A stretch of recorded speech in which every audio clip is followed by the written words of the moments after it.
Speeding drivers cause around 11 deaths or serious injuries on Britain's roads every single day, leaving victims' families devastated.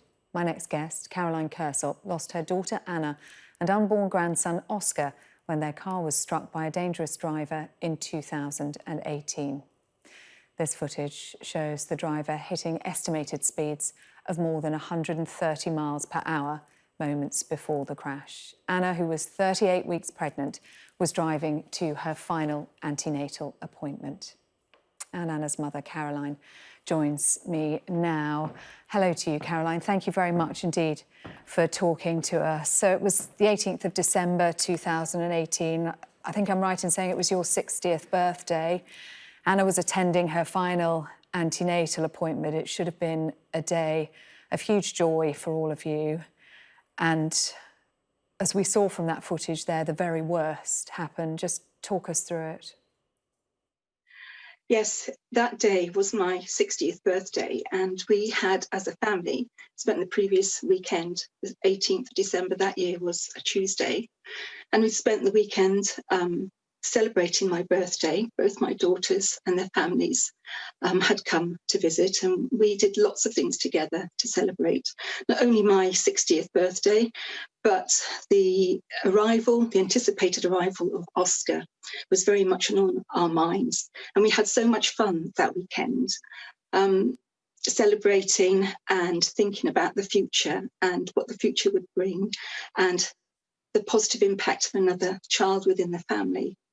Anna went home on the Monday, and I had a text conversation with her about 8 o'clock on the morning of the 18th. She wishing me a happy birthday, and she'd left a little present from my grandson, her son, Henry, and we were just talking about that and the plans for the day.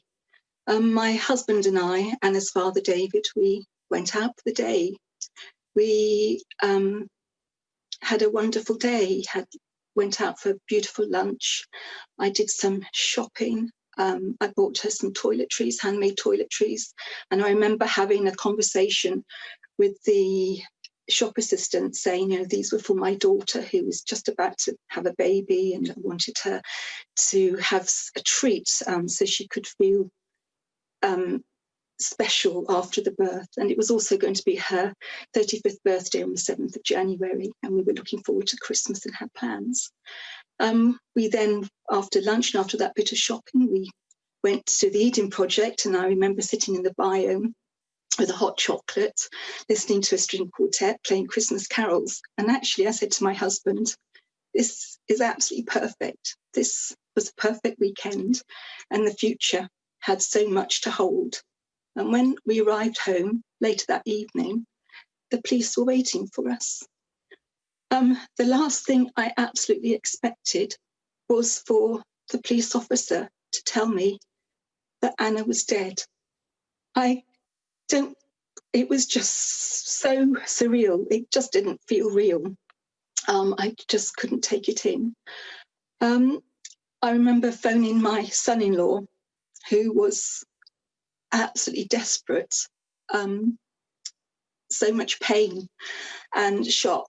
I had to get there immediately because I was thinking about my grandson, who was 2 at the time. The police were so good, they assisted me to get to my son-in-law and my daughter's home. And that's where I stayed for the next 6 to 8 weeks while we went through Christmas. I had to identify her body on Christmas Eve, and just working with the police on the investigation. Her funeral was delayed and wasn't until the 31st of January.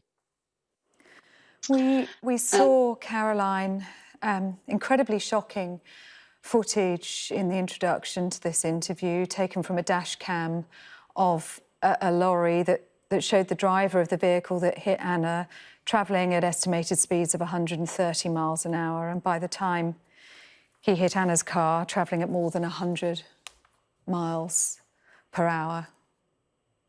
I was so shocked when I saw that footage, and I still look at it now in absolute pure disbelief that anybody could drive at speeds like that. It is just so selfish. If that driver had taken time to consider the possible consequences of his driving at speed, Anna would be here now, Oscar would be here, and we would be living totally different lives. The impact of him hitting Anna from behind, she was killed instantly, and that is the only thing that gives me any peace, is to know that she did not suffer and that she did not know what had happened.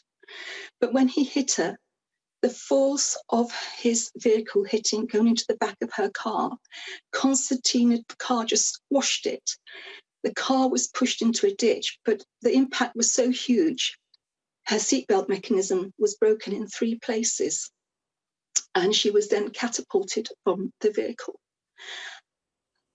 I know that she was dead before she hit the ground, but I struggle when I see that, because when I see the cars coming to a halt, in that instant, I know the accident has happened and that she's dead, vulnerable, lying in the wet road, and that no matter what anybody was trying to do to assist her, that she was dead and Oscar was dead, and that our lives had changed totally and completely in that instant.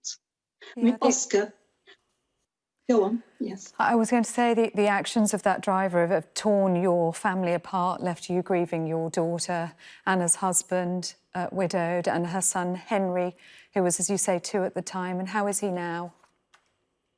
He's a remarkable little boy, but he is going to suffer. He has lost his mother in the most awful of circumstances. He had was having an afternoon nap and his mother never came home. And a 2-year-old having to try and explain that and really extinguishing his hope that his mother is ever going to come back has been one of the hardest things that I've had to do. And for him, it will be an ongoing experience.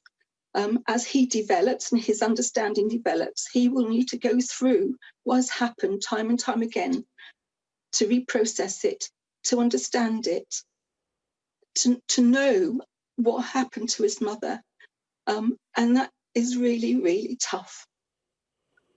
Yeah, incredibly tough indeed. And thank you for speaking about this. We appreciate it's incredibly difficult, but you want to raise awareness of the impact that speed can have. What is the message that you want people to take away from this, Caroline? The message is, please, please slow down. There is no need to speed. Life is so precious. Please, when you get into the car as a driver or as a passenger, please think about other road users. Think about what you are doing, the possible consequences of your actions if you drive at speed. There is no need for it. Think about how you would feel if it was your family.